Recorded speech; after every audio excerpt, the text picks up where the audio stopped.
Hi, I'm Joe Polizzi, and this is the Content Inc. podcast. 5 minutes every Monday for content creators who desire to be content entrepreneurs.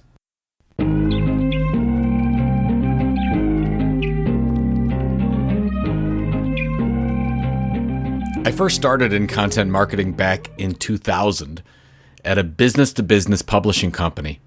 At that time, we were selling clients, for the most part, custom magazines. The goals of the magazine were to build more loyal audiences with repeat purchases or for lead generation programs for prospects. I worked on projects with Autodesk and Agilent that were mind-blowing and very effective. But not all our prospects had multi-million-dollar budgets. Also, many did not have large enough audiences to make the content effort worthwhile. A few years after I started, some of the leaders in our group had an idea for an educational effort around indoor air quality, or IAQ. The topic was hot, no pun intended, at the time, and most of the manufacturers in the air conditioning industry were preaching about it. Why? Because their products were better at creating better air quality. Just think casinos before more advanced air filtration systems were developed.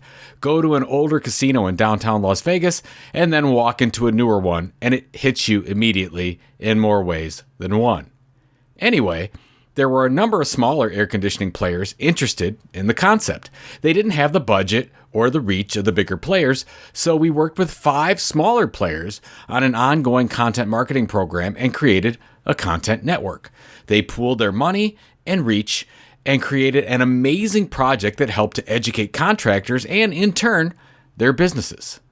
I love this model for smaller content creators. Look, if you have a large enough loyal audience, you don't need partnerships anymore. You don't need a content network. If you don't have reach, you have a choice. You can keep grinding it out, hoping to get to your minimum viable audience, or you can build or join a content network. About a decade ago, Jared Morris launched The Assembly Call, a publication dedicated to Indiana University basketball. The publication has grown steadily over the years and does an amazing job covering the team and the surrounding concepts. Recently, with the rise of community tokens, Jared wanted to create their own cryptocurrency on Rally.io, the same network as our own Tiltcoin. Rally believed that Jared's reach wasn't quite big enough, so Jared contacted 3 other partners and an ongoing sponsor to create a larger network. This new network, called the Back Home Network, has a much larger fan base and was accepted by Rally, now going by Homecoin. Let's look at your situation. Do you have a mission that is similar to other players in your market? Could there be a way that you could make a larger impact by joining forces instead of competing? If so, create the bigger vision and start your approach. The Tilt recently did this with our content entrepreneur research. When we started the survey process, we just didn't have the audience numbers to succeed alone, but we still needed to do it. A couple of calls later to Ann Handley, Brian Clark, Jason Miller, Chris Ducker, and a sponsor, Libsyn, and we had our project. So why wait to create that project that needs to be completed now?